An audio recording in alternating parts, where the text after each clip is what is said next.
aqui, né? O único povo na América do Sul que teve reino. Depois nós fizemos na aula 3 e na aula 4 essa discussão sobre reinos do mundo e reinos de Deus. Então, aqui nós estamos pensando que todos os povos organizados são um tipo de reino, né? Porque nós não usamos mais a palavra reino, mas nós temos a nossa própria organização. Por exemplo, o Brasil não é um reino, é uma república, né? Mas nesse sentido, nessa linguagem antiga aqui, todos os povos se organizam politicamente. Não existe aquela coisa selvagem, né, de cada um por si, como animais na selva, né? O ser humano se organiza. E é isso que o Evangelho chama de reinos do mundo. E aí nós entramos num problema, porque Jesus fala que é chegado o reino de Deus. E para complicar ainda, ele fala que o reino de Deus não é desse mundo. Aí nós somos induzidos a pensar que nós vivemos neste reino aqui, o reino do Brasil, o reino de Curitiba, o reino, né, onde nós existimos, mas o reino de Deus é alguma coisa lá do céu. Não sei bem o que é, mas é lá do céu, é dos planetas, das estrelas, e não tem nada a ver com a nossa vida. Mas também não cola, porque Jesus falou, é chegado o reino. Então, nós discutimos depois na aula 5, né? Nós discutimos na aula 5, se o reino de Deus é chegado, então onde ele está? Eu quero saber onde ele está, qual é o endereço dele, com CEP e tudo, né? Porque se o reino de Deus está entre nós, eu quero mudar para lá, né?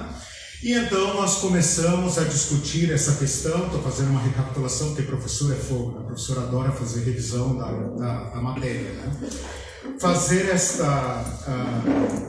Nós fizemos essa recapitulação para entender que o reino de Deus está presente, não como os demais reinos. Porque as nossas organizações, elas são apresentadas por meio da sua imponência, da sua aparência, né? Veja ali, por exemplo, um palácio do governador, uma corte de justiça, né? Daria para morar trocentas famílias dentro de um palácio, mas o palácio tem que ser grande, suntuoso, magnífico, né? Ninguém pensa que um governador poderia ter uma sala, num prédio, uma sala comercial para despachar. Não, os nossos reinos têm que ter muita aparência, né? Para nos dar a ilusão de que tudo está bem, todo mundo está em casa, aqui é a nossa pátria, né? Essa terra é nossa mãe. Então, os nossos governos, os nossos países, se organizam de uma forma, de uma forma imponente. É para que a gente veja e acredite. E Jesus fala que o reino de Deus não vem com aparência, mas já está entre nós. Então nós fizemos essa pergunta na aula passada. O reino de Deus então é invisível? É um ar assim, né? Uma substância? É o quê? Ou o reino de Deus é algo só aqui dentro, entre eu e Deus, né? Aquela coisa velada entre eu e Deus, ninguém sabe quem é quem, mas é um mistério que está dentro de mim, né? E tal. Chegamos à conclusão que não, que o reino de Deus está entre nós e que todos os mandamentos de Jesus são mandamentos de reciprocidade. Lembram disso? Eu terminei o nosso encontro anterior falando que o Novo Testamento tem mais de 20 mandamentos nesse formato uns aos outros. Amem-se uns aos outros, aconselhem uns aos outros, exortem uns aos outros, falem a verdade uns com os outros. Então o reino de Deus se manifesta nas nossas relações. As nossas relações, a nossa interação, elas são governadas por necessidades. Nós precisamos uns dos outros e por isso nós temos relações muito delicadas, né? Lembra que eu perguntei no encontro passado, o que há entre nós? O que é que nos une, na verdade? Por que é que nós não vamos para o meio do nada e armamos lá a nossa casa? Por que nós não vivemos lá no fundo do deserto, né? Pode ser onde for, pode ser até no Polo Norte, no deserto, em algum lugar. O ser humano se une e estabelece essas relações. São relacionamentos de solidariedade, são relacionamentos de necessidade, mas todos são carentes. Então são relacionamentos que devem ser governados por regras muito rígidas, porque senão um passa a perna no outro, né? Então as nossas relações são muito complicadas, está aí a polícia que não nos deixa mentir, né? Se nós fôssemos de fato pacíficos, tudo funcionaria perfeitamente bem. Mas não é assim que as coisas funcionam, né? As coisas não são distribuídas de um modo que todos vivam em paz, né? Nós vivemos relações tensas, perigosas, conflitantes. E o reino de Deus é um reino que veio estabelecer relações de paz e de amor. E nos convida a entrar, então, nestas relações, a estabelecer relacionamentos de amor e de cuidado. Aí está a nossa conversão. Então nós passamos agora a estabelecer relacionamentos de amor ao próximo. Como é que nós podemos fazer isso? Como é que eu posso olhar o próximo sem pensar o que eu posso conseguir dele? Como é que eu posso passar a ter relacionamentos de amizade em que eu fale como eu posso ajudá-lo, como eu posso servi-lo, né? Nesta conversão é que está então o reino de Deus. Pode parecer uma coisa simples, mas é profunda. Não depende de aparências. Por exemplo, nesse território santo aqui do Gênesis, né, em que hoje pessoas vieram servir. Olhar pessoas, crianças, né, e ao invés de pensar, para que elas servem? O que vai dar essas crianças, né? Por que essas crianças têm importância? Por que o governo tem que pensar em vaga na escola para essas crianças? Por que o governo tem que trabalhar para que essas crianças sejam cidadãos e cidadãs bem-sucedidos? O Gênesis é capaz de olhar, né, lá nos quibrobó da vila, né, olhar esses transeuntes da rua e pensar como eu posso servi-los. E isto muda tudo. E é nisto que nós temos que colocar os nossos olhos. Nestas relações de amor e serviço é que se manifesta o reino de Deus. Por isso os religiosos da época chegaram para Jesus, que não tinha cara de rei, obviamente, né? Tinha cara de judeu comum, judeu caipira, judeu pobre, né? E falou, cara, você fala do reino, mas do que você está falando? Quando vem esse reino? E Jesus falou, vocês vão ouvir dizer, o reino de Deus está lá, está aqui, está não sei aonde. Não vão, porque o reino de Deus já está presente entre vocês. E aqueles que vêm, entram nele. E os religiosos, especialistas em escritura, estavam perguntando, onde está, hein? Onde está o reino? Onde está o reino? Né? Então eles tinham uma ideia de reino, uma ideia de sociedade que não combinava com o que Jesus apresentou. Por isso Jesus falou para eles tantas vezes, os pobres, os pequenos, os esquecidos, os que choram, entram no reino. E vocês correm o risco de ficar fora dele, porque vocês não o reconheceram. Né? Bom, hoje eu queria apresentar para vocês uma outra pergunta, pode passar? Uma outra pergunta que nós temos que fazer. Então a pergunta da aula passada foi, onde está? E a resposta de Jesus é, aí entre vocês. Como vocês se relacionam? Aí entre vocês, nestas relações de amor, de serviço, de cuidado, aí está o reino de Deus. Mas tem essa pergunta que foi feita para Jesus algumas vezes, quando vem o reino de Deus? Qual é o tempo do reino de Deus?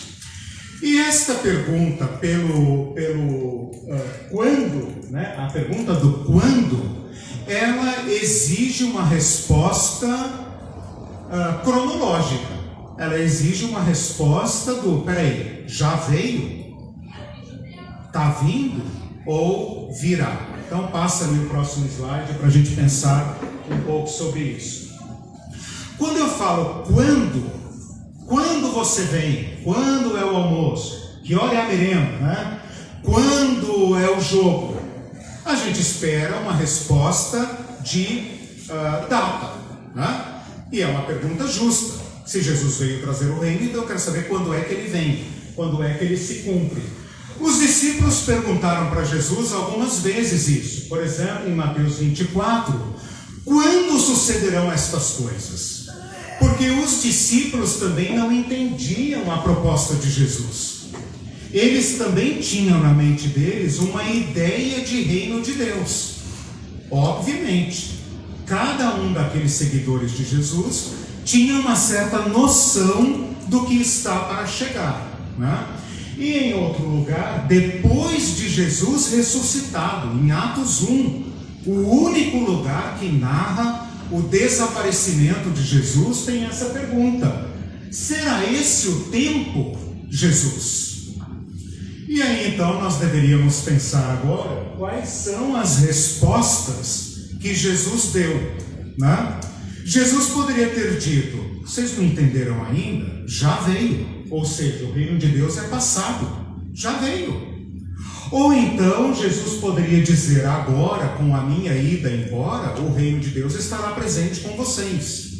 Ou então ele poderia dizer: não, aguardem, paciência, né? Quem esperou 2000 anos, espera mais 2, né? 1000 anos passará, 2000 não chegará, então vamos aguardar o reino de Deus vir. Passe aí, irmão.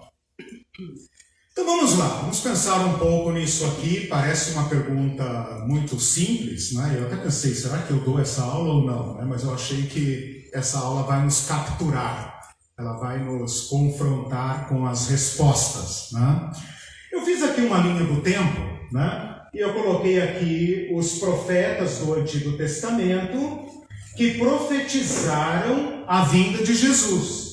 E nós estamos lá no presente. Esse risquinho em pé aqui no meio significa a divisão da história como nós conhecemos, né? Antes de Jesus a gente conta para trás, tantos anos antes de Cristo. Depois de Jesus a gente conta para frente. Então, são tantos anos depois de Cristo, certo? Se a gente falar de Galileu, é depois de Cristo. Se falar de Sócrates, é antes de Cristo. Porque Cristo está no meio da nossa história cristã, né? Outros povos contam a história de outra forma. Nós contamos assim.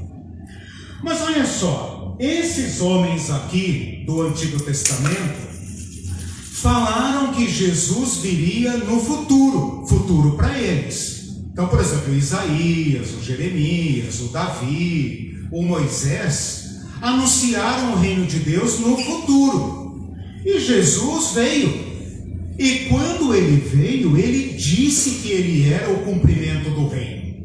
Então nós que estamos lá na frente, 2000 anos antes de Cristo, podemos olhar para o passado, podemos olhar para trás e pensar: bom, para nós que estamos aqui no ano 2022, os profetas do Antigo Testamento são passado, mas Jesus também é passado. Então o reino de Deus já veio. O reino de Deus já veio. Tudo que tinha que vir, já veio. E esta resposta é uma resposta possível. Em algum momento, ou em algumas práticas nossas, nós podemos pensar no reino de Deus como algo que já veio. Ou seja, Jesus trouxe o reino de Deus. Não há mais nada que esperar. Quem recebe essa palavra? Não, recebe não. Essa palavra não recebe não. Mas veja, durante diversos momentos da história nossa, recente, houve uma desesperança tão grande no Evangelho, um cansaço tão grande do Evangelho, que algumas pessoas pensaram o seguinte: olha, Jesus era um homem bom, bem intencionado, um desses santos aí da história, um cara bom. Ele de fato tinha boas intenções. E ele achava que de fato o reino de Deus estava chegando. E tanto ele acreditava nisso que ele foi para Jerusalém lá para implantar o reino de Deus. Só que deu tudo errado. Judas traiu ele, coitadinho, né? Coitadinho de Jesus, não de Judas, né? Coitadinho, morreu.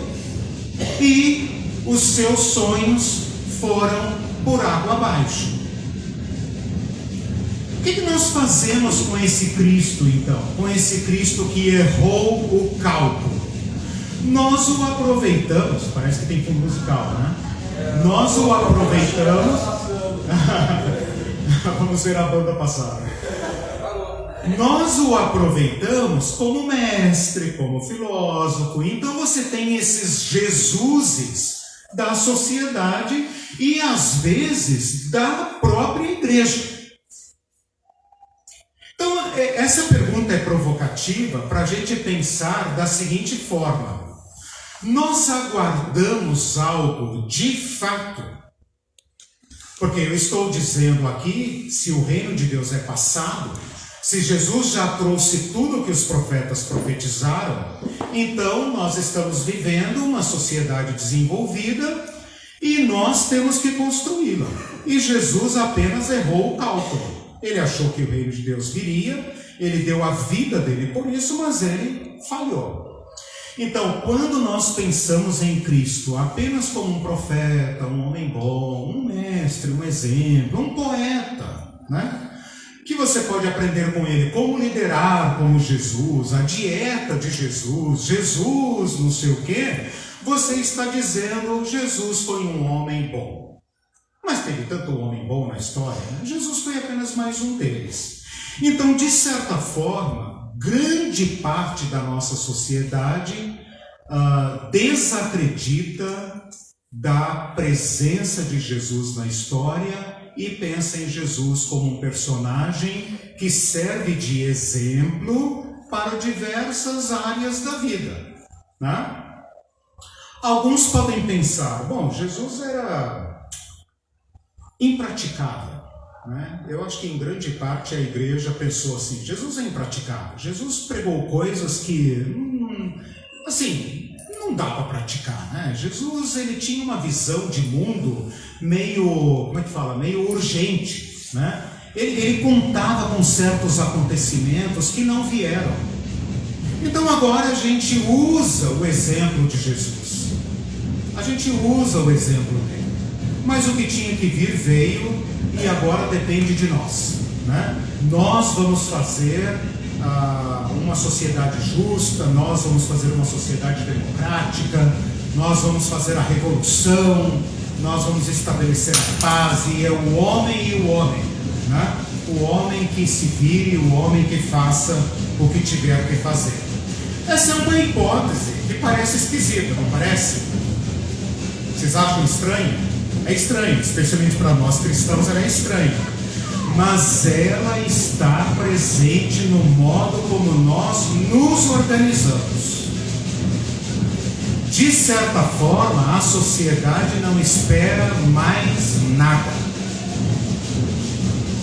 Não há nenhuma esperança, a não ser mais do mesmo.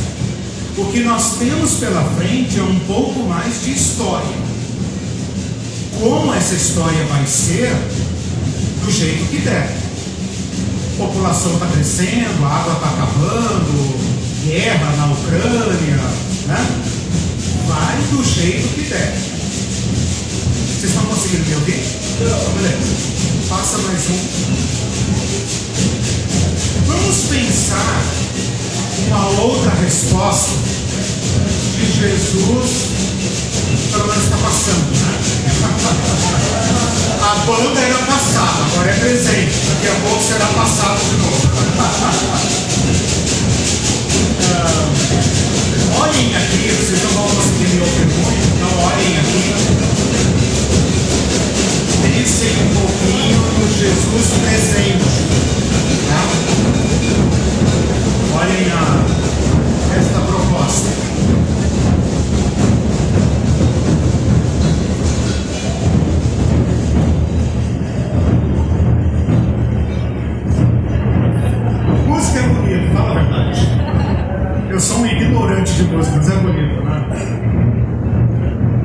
Vamos pensar um pouco nesta resposta aqui, porque ela pode parecer absurda, mas ela convenceu a igreja durante séculos.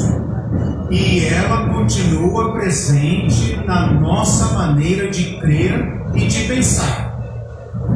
Durante muito tempo a igreja pensou que ela é o reino. Jesus fez a parte dele, ele veio, ensinou, elegeu os 12 apóstolos, e esses 12 apóstolos se tornaram o governo de uma nova instituição. E esta instituição foi incumbida por Deus, responsabilizada por Deus para governar o mundo. Faz sentido? Faz. Claro que faz. Durante muito tempo a igreja pensou que ela é o reino. O que eu estou tentando fazer aqui durante todos esses encontros é mostrar para vocês que a igreja é uma coisa e a presença de Deus na história é outra. E nós não podemos fazer uma equação, igreja igual reino. Mas desde o século 3 ou 4, desde que o Império Romano, vocês conhecem a história, né? Depois pergunta ali para a Liliane e para o Marcos, que estão fazendo faculdade de teologia. Desde o Império Romano, quando o Império Romano, lá no passado, lá nos anos 300, percebeu que a igreja era uma grande força de coesão e o Império estava esfrangalhando, estava quebrando em pedaços, o que eles fizeram? Trouxeram a igreja para dentro do governo e transformaram a fé cristã em religião oficial do Império. Isso se deu no final dos anos 300, quase 400 anos depois de Cristo. Até os anos 300 e bolinha, a igreja, o cristianismo, a fé cristã, era uma religião proibida. Quem vai na Europa até hoje, né, visita lá as catacumbas. A igreja viveu no submundo. Ser cristão era proibido e se pagava com a vida. A violência oscilava entre um perigo real, mortal, ou uma mera hostilidade. Né? Uma mera assim, não vou para a tua cara, sai daqui, não compro o teu produto, não emprego você, não tenho interesse em você. Vocês são fora, vocês são traidores do império. Vocês não adoram César. César é o nosso Deus. César que garante a sobrevivência do império. Então vocês são traidores. Mas lá por volta do ano 300, o imperador, cuja mãe já era cristã, ou seja, a fé cristã já tinha entrado no palácio, na família do imperador, ele pensou, quer saber? Esse povo pode ser útil. Né? E então trouxe o cristianismo, deu cargos para o cristianismo e etc. E a igreja rapidamente desenvolveu essa teologia de que a igreja é o reino. Nós somos todos descendentes dessa resposta. Não pensem assim, então eles lá fizeram essa besteira, né? Não. Eles criaram um novo modo de ser igreja. O centro do plano de Deus é a igreja. A igreja é uma instituição eterna. Ela foi criada por Jesus Cristo, fundada por Jesus Cristo. E Pedro foi o seu primeiro chefe. E não adianta pensarmos católicos. Todos nós somos formados dentro desta mentalidade. Quando a igreja fala de conquistar o mundo, não necessariamente ela está pensando em replicar o caminho de Jesus, em ir aos pequeninos, em dar pão, em cuidar das pessoas. Grande parte das aspirações cristãs são de fato, de fato, conquistar o mundo. Assumir o parlamento, ter presidente evangélico, bancada evangélica, juízes terrivelmente evangélicos. Isso está vivo dentro da nossa teologia e da nossa doutrina. Nós queremos ser maioria nesse país, queremos ser maioria na América Latina, queremos ser maioria até no fim do mundo, para que então o governo do mundo seja nosso. Esta sedução, eu penso às vezes, né, no Evangelho, eu penso às vezes que essa sedução é o joio plantado no meio do trigo. Que Jesus mostrou uma forma de ser reino. Que Satã apareceu para Jesus no deserto e falou: eu posso lhe dar o governo sobre todos os reinos do mundo. Basta que você me adore. E Jesus falou para ele: sai daqui, Satã, porque só o Senhor teu Deus adorarás. Mas esta tentação exemplar na vida de Jesus anda conosco. Anda conosco. E nós temos que pensar, nós cristãos que queremos ser o reinar de Deus, temos que entender como isso foi feito, como isso se realizou, sem nenhum aparato de poder, sem nenhuma intenção de dominar, mas de servir. Quando o Gênesis vai lá nos Quibrobó, né, buscar seres humanos que os nossos reinos humanos jogaram no lixo, nós estamos sendo o reinar de Deus. Esta é a questão. Então a igreja pensa nisso. Nós queremos ser religião oficial, né? A gente não gosta dos países lá que tem o Islã como religião oficial, mas a gente quer ser religião oficial. A gente quer privilégios, né? E os evangélicos aqui no Brasil disputam com os católicos esses privilégios. É uma corrida pelo poder, né? A Igreja Católica já foi religião oficial e agora tudo indica que nós seremos maioria logo, porque está multiplicando, né? Que nem coelho, né? Crescendo, e nós vamos dominar esse país, né? Nós temos que pensar qual é a nossa finalidade. Existe uma teologia chamada Teologia do Domínio, tem um curso no meu canal em que eu falo sobre isso, que está implantada no nosso modo de crer, de evangelizar e de fazer missões. Mas sempre é tempo de se arrepender. Sempre é tempo de se arrepender, olhar para o Cristo, servo de Deus. Olha o título de Jesus: servo de Deus. Quando vocês fizeram aos pequeninos, a mim vocês fizeram. Então essa é uma resposta que também nos seduz, tá? Vamos para a próxima. Vamos analisar a terceira hipótese aqui. Essa também, pode passar ali para a próxima do futuro. Essa também nos seduz. Muitas das nossas igrejas, muitos dos cristãos acham que a vida cristã é esperar. Esperar. Nós estamos aqui esperando o trem da salvação chegar, não é isso? Nós estamos na estação esperando o trem da salvação. Aliás, quando eu era criança, tinha um cântico que as crianças cantavam que era assim: o trem da salvação, né? A menininha cantava, fazendo piuí, piuí, né? O trem da salvação. Cuidado para não perder o trem da salvação, né? Que vai te levar para o céu. Então é algo assim meio que uma nave espacial, né? E vocês devem esperar. Não descuida, não pisca, porque o trem da salvação vai passar, né? E ele passa uma vez só, e se você dormir na hora, você fica para trás. E nós fazemos o que então? Nós achamos que esse mundo aqui não tem a menor importância. As questões reais que preocupam as pessoas, os pais de famílias, as mães, os jovens, as crianças, os idosos, não têm importância nenhuma. Nós achamos que a única coisa que nós temos que fazer é esperar a vinda de Jesus e salvar almas. Não é nem pessoas, é almas. Porque a pessoa vai morrer mesmo, o corpo vai para o cemitério, né? E a alma vai para o céu. Então é a alma que importa. O resto deixa aí, né? A gente acha que vai ficar aí para o fogo, que o inferno vai ser aqui. Tem diversas teorias, né?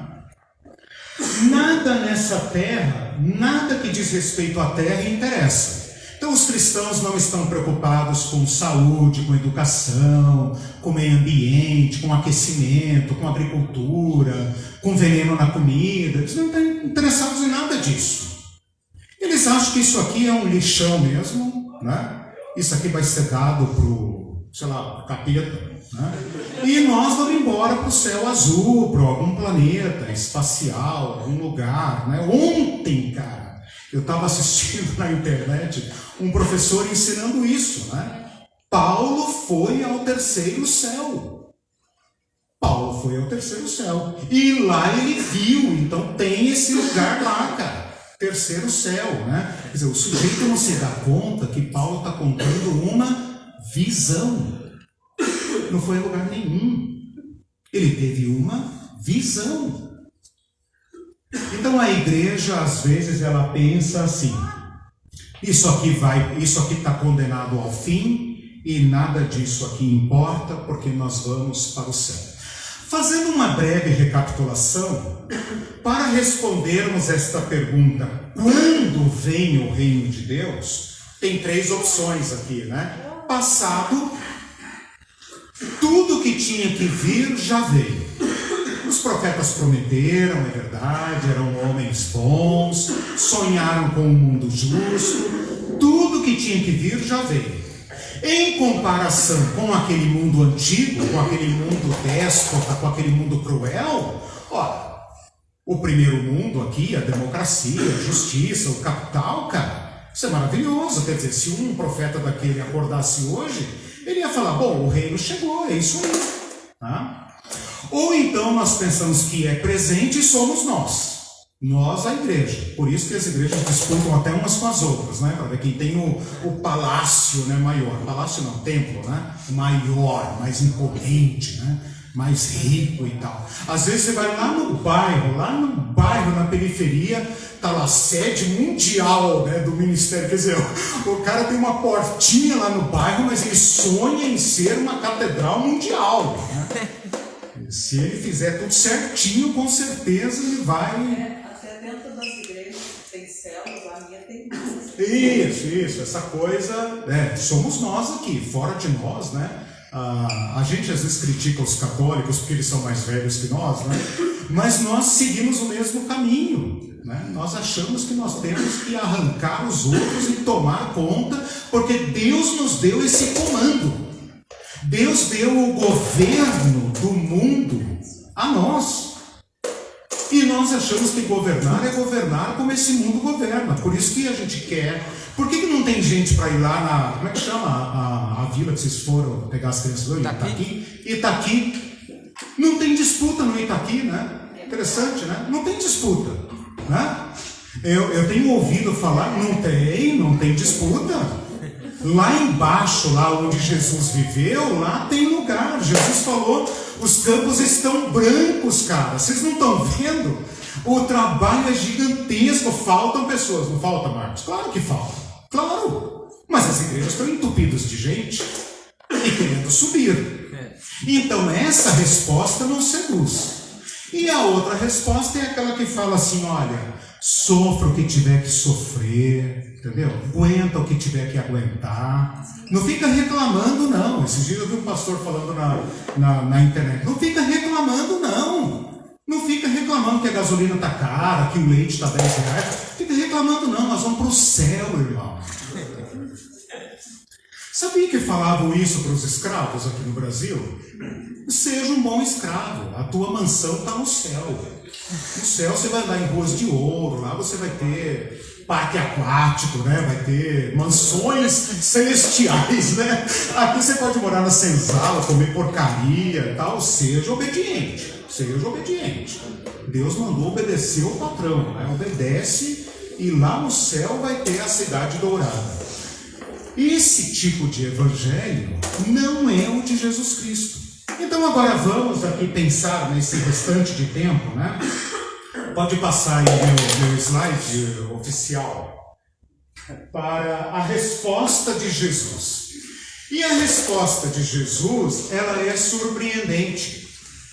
E aqui nós temos que ter cuidado, né? Porque ao criticar as outras respostas, eu não estou dizendo que os outros são tolos e nós somos os espertos, né? É que a resposta de Jesus, de fato, é sutil e requer atenção para a gente entender. O que Jesus responde é o seguinte: o reino já veio, o reino está presente e o reino virá. Os três tempos. O reino já veio, o reino está presente e o reino virá. As três coisas simultaneamente. Para entender isso, depois de muito quebrar cabeça, a teologia do século XX, portanto tem menos de 100 anos essa fórmula, criou esta expressão aqui, que é uma expressão paradoxal. Quando a pergunta pelo reino de Deus ficou muito intensa na virada do século XIX para o século XX, quando a igreja estava discutindo o que é que ela deveria fazer, por causa dos desafios, os desafios do capitalismo, da colonização, do crescimento, dos governos e tal, havia muito questionamento sobre isso. O que a igreja deveria esperar? Como deveria esperar? Né? O que significa esperar para nós cristãos? E então um teólogo alemão chamado Oscar Cullmann sintetizou essa frase, e essa frase então se tornou assim, como é que eu vou dizer, um padrão para os teólogos desde então. Ou seja, essa frase tem cerca de 100 anos. Já está presente, porém ainda não. Como é que a gente pode entender isso? Lembra que eu comecei a aula passada falando sobre isso? Ou é já, ou é ainda não. Se eu perguntar, mãe, o almoço já está pronto? Ela vai responder já ou ainda não. Se já, então pode sentar na mesa, o almoço já está pronto. Se ela falar ainda não, você tem que esperar. Então, como é que a gente poderia entender esta questão do já, porém ainda não? Uma frase sem sentido. Fora o reino de Deus e a esperança cristã, essa frase é um absurdo.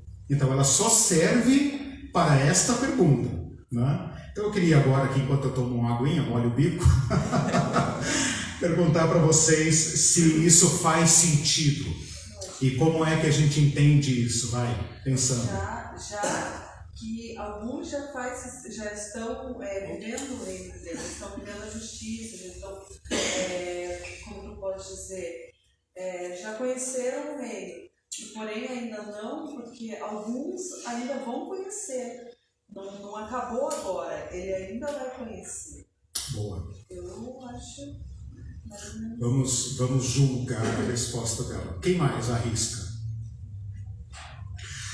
Tudo que nós deveríamos esperar já veio. Às vezes os cristãos falam assim, né? Eu sou muito crítico, né? Eu acho que existe um ministério do crítico? Eu acho que tem, né? Se não tem, eu inventei. Os cristãos falam muito assim, né? O melhor de Deus está por vir, né? Eu critico um pouco essa frase, justamente por causa disso aqui. O melhor de Deus é Cristo, já veio. Mas isso poderia nos fazer pensar o seguinte, né? Então nós não esperamos mais nada. Então é assim que devemos viver. É isso aqui. A escatologia, o reino de Deus já chegou. Nós esperamos o quê? Qual é a nossa utopia, digamos? Aonde nós queremos chegar? A volta de Cristo. Para quê? O que ele vai fazer? O que ele tem para nós? O que ele tem? Salvação? O céu. O que é a salvação? Levar para o céu. Onde é o céu? Eu penso que é uma cidade no plano espiritual, né? A partir do momento que você falece, né? O seu espírito tem caminhado para esse reino celestial. Se você merecer, né? Do contrário, você vai para o inferno, né? Então, eu acredito em Deus, eu preciso dar um outro curso aqui, né, Marcos? Eu estou dando um curso esses dias no meu canal na internet, vou fazer uma propagandinha aqui, né? Canal Teologia Pé no Chão, em que eu estou falando justamente sobre isso, sobre o que é a vida, morte e ressurreição, né? Porque a fé cristã é a única, e eu falo isso categoricamente porque já pesquisei muitas religiões, categoricamente, única religião que fala em ressurreição. Os judeus também falam, obviamente, nós herdamos deles essa fé. Os muçulmanos também falam, né? É diferente, mas eles também falam em ressurreição, que eles aprenderam com os judeus e com os cristãos, né?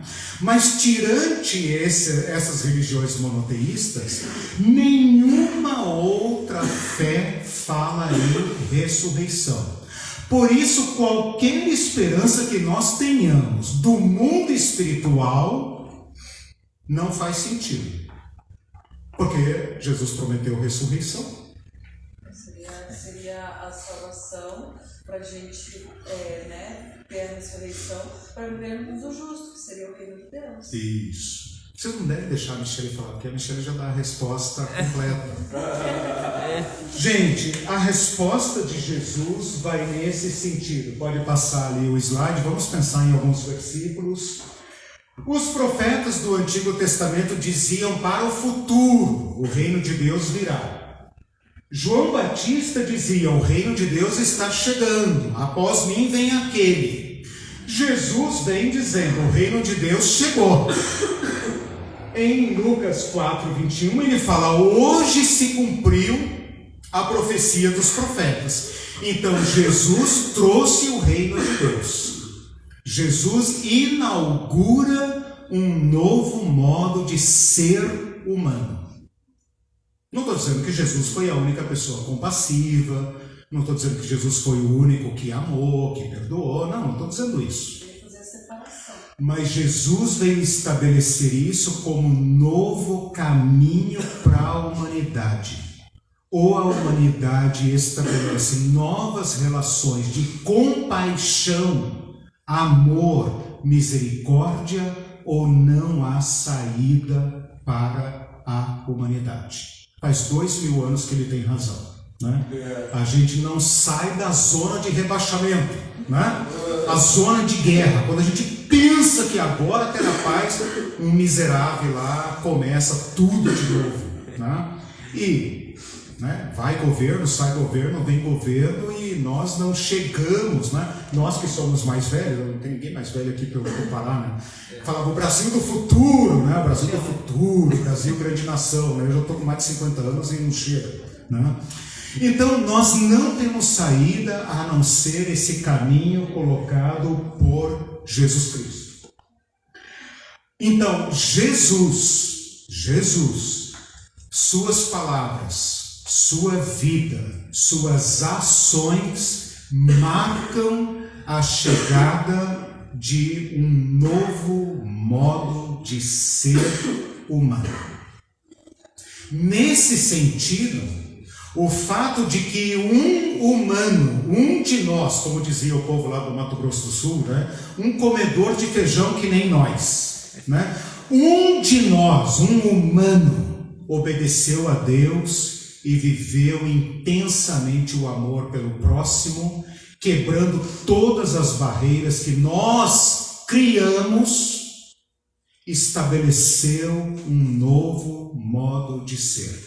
Este modo de ser está aberto, está sendo reproduzido, imitado, criado em todo ser humano que estabelecer relações de misericórdia e de amor.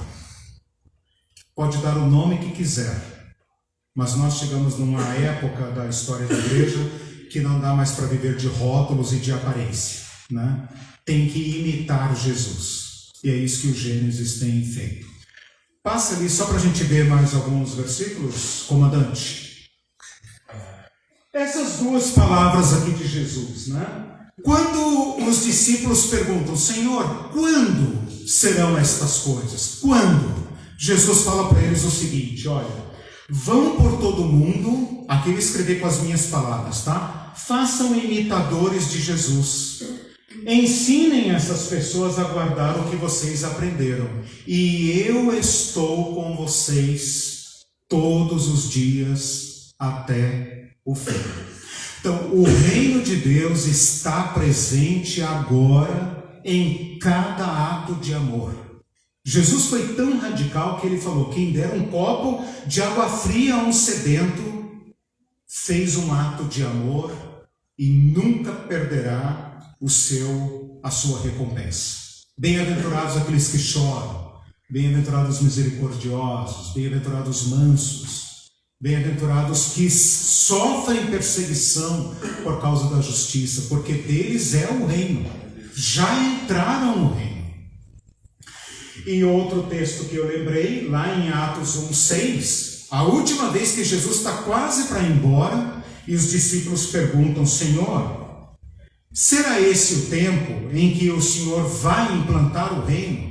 Jesus falou, olha, isso não é da conta de vocês, tá bom? Mas, eu destaquei ali o mas, né? Mas vocês receberão poder e irão pelo mundo e serão minhas testemunhas.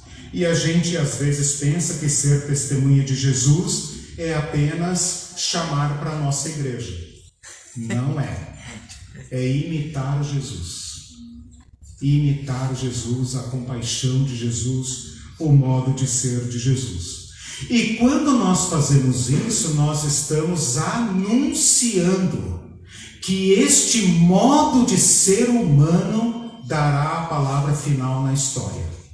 Que os poderosos é que cairão, os violentos cairão, os destruidores é que cairão.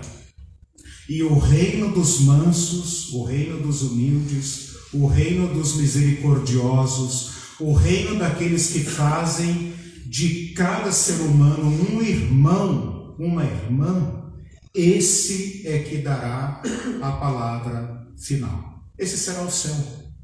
E essa será a vida eterna. Então o reino de Deus já veio em Jesus Cristo, está presente em cada ato de amor nosso, em cada ato de compaixão, de misericórdia, de reconciliação. Mas nós aguardamos ainda a justiça. Nós queremos novas relações humanas.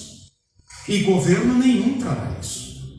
Pode melhorar um bocadinho, piorar um bocadinho, né? Inflação baixa, inflação sobe, emprego, etc, etc.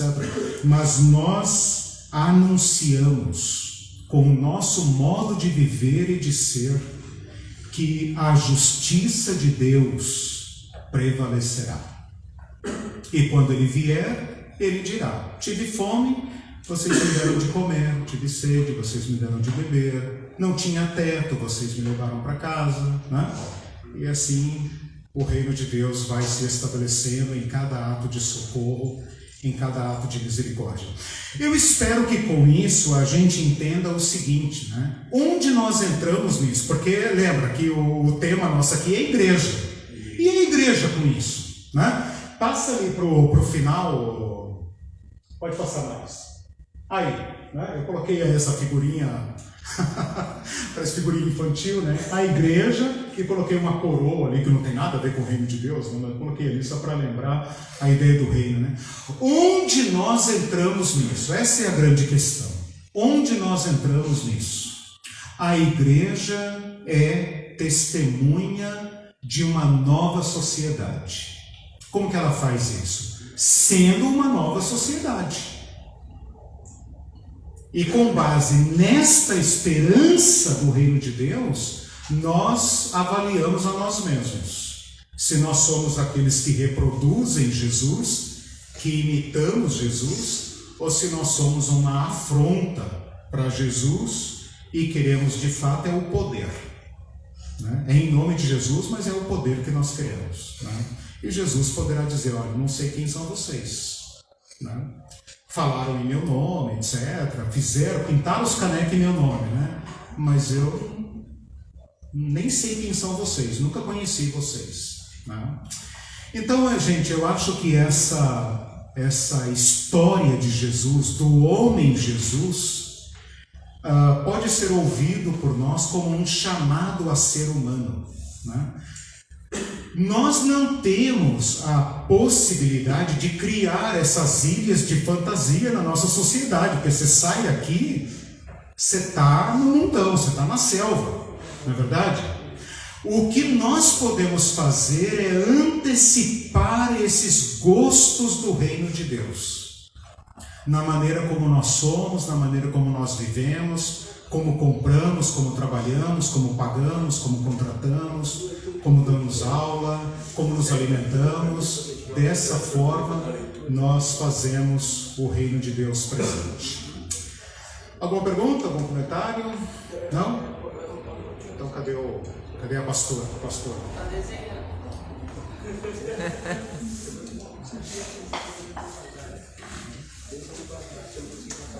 Obrigado por me ouvirem.